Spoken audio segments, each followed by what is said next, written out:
this video is for all the new engineers in the game. I've come to this boiler, didn't know if it was working or not. Customer didn't know if it was working or not. I'm going to talk you through what I did to figure out if we could save this boiler or not. Because customer was prepared to replace the boiler, but it would break their bank. So to start off with, the first thing I did was I came down, I switched the boiler on, nice and simple. And I want to make sure to see if the hot water and the heating works. Because if that works, the boiler then works, right, yeah? But the customer didn't know how to use the boiler, so they weren't sure if it worked. So I've switched the boiler on. When this boiler switches on, I think it goes through a purge for like 10-20 seconds or so. That's why the customer wasn't aware that the hot water wasn't working. They didn't know it was working or not. So put the boiler on, let it do its thing, and turn the hot water on after a minute or so, and hot water worked. So I knew now the whole sequence of operation of this boiler works. So pump, fan, everything works. Then I thought, okay, let's check the heating now. So as soon as I checked the heating, pressure just went vroom, straight up, but the heating worked, yeah? So I said to the customer, there's a potential that I could save this boiler. It just basically needs a good service. And then upon closer inspection, I looked at the boiler and then I noticed that the AAV, so this is automatic air vent, look how crusty that is. Whenever you see this, it's telltale signs that the expansion vessel would be flat. So I said, okay, let's change this here. Let's change the AAV. Let's recharge the expansion vessel. PRV may have blown, yeah, but I don't know. So let's just do all this and then we'll see. So let me show you what I've done. So I didn't want to open the boiler from the filling loop. If you can help it, you don't want to touch any of these valves. You don't even want to touch the drain off. It's got a drain off there. They tend to leak. So I just cracked open the compression nut on the return, and I've got all the water in this boiler. You can see the system is absolutely filthy, yeah? But I've cracked it and I've drained the boiler. I've done all that. So I've got my pump on the expansion vessel, as you can see, yeah? I've changed the little pin, the little shredder valve, which is inside there. Changed it, lubed it up, put the new one in. Standard practice whenever you're recharging a vessel. So I've recharged the vessel to just under 1 bar. Well, that's holding, that seems fine. Took out the AAV. Luckily, I carry these AAVs on me, the head. So I'm going to change that AAV. And then after this, there's the pressure relief valve there, PRV there. But I'm just going to leave it in situ. I'm going to fire the boiler up. I'm going to see if it leaks. If it was easier, I would have just took this head off here. Just got this head off and then cleaned it. But with this one, you can't really take the head off. Or you've got to take that compression nut off and then wind it out.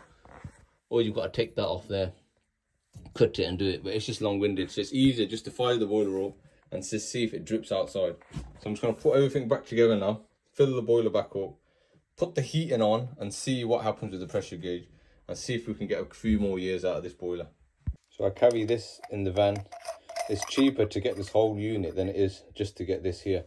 So it's got a rubber washer on it, a little O-ring there. And it should just slot straight in here.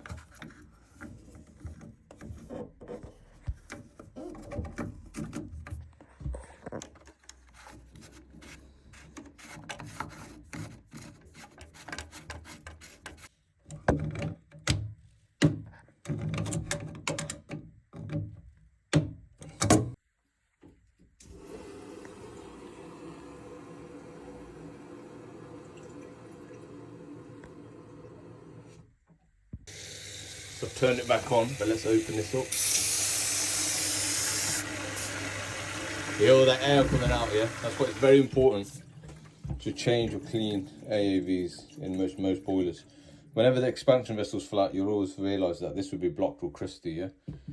So just by doing that, you can see the pressure's dropped underneath 1 bar, which is normal because it released the air, yeah? I've turned that back up now.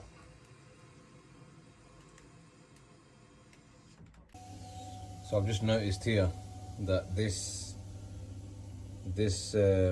non-return valve is actually dripping this way around. So I tested it from here, but it's dripping this way around when it's connected. So I'm just going to change it.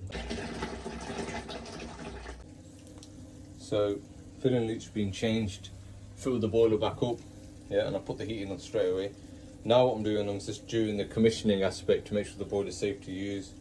So inlet pressure, you always test inlet at the bottom, and with these type of gas valves, just turn the hot water on, yeah? Turn the hot water on and you can see checking the inlets at the bottom. Inlet's bang on. Now we're going to check the burner pressure. Burner pressure's basically up there. You only check burner pressure if you've got these type of gas valves. Always read manufacturer's instructions, and it tells me there what it should be. So you can see it there. Burner pressure should be 1.5, which is minimum, and 10.5 maximum. Yeah. So you do that with the hot water running. So burner pressure is, I've never really seen it that low. So it's normally, that should be minimum, right? So just make sure one of these, both plugs are in, which they are, and they're working. So now I'm going to adjust the maximum. Actually, let me check the minimum, see what the minimum is at. So pull this out. Burner's still lit. So the minimum is at 2.5. It should be, where is it again? It should be 1.5. So just put it a little bit lower. Yeah. Let's turn it down on this middle bit here to about 1.5. 1.52 is fine. Yeah. Now I'm going to put this back in.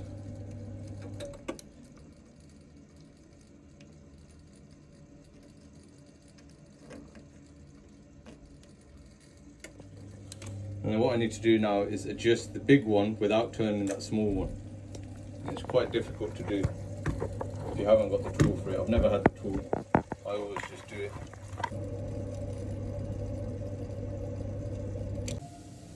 So as you can see, maximum now is fine.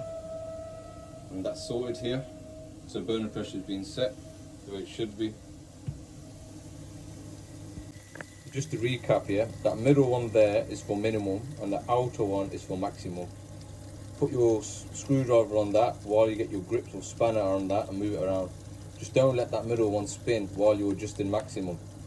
Yeah, that's how you do that. So the boiler's all now being repaired. I've tested the heating on maximum. The pressure doesn't go up that much anymore. So the main thing is I've just made this video to show, just do the basics on the boiler to see if it works. I know it's an old boiler, I know it's a Biasi, I don't really like them, but if you can get things like this working, you earn yourself a good reputation for fixing boilers, and this is how you learn essentially, yeah? So it's all working. Customer will replace this in a year or two, but she wanted to see how long she could stretch because she couldn't really afford too much money, yeah? So, job done. Any questions, just let me know.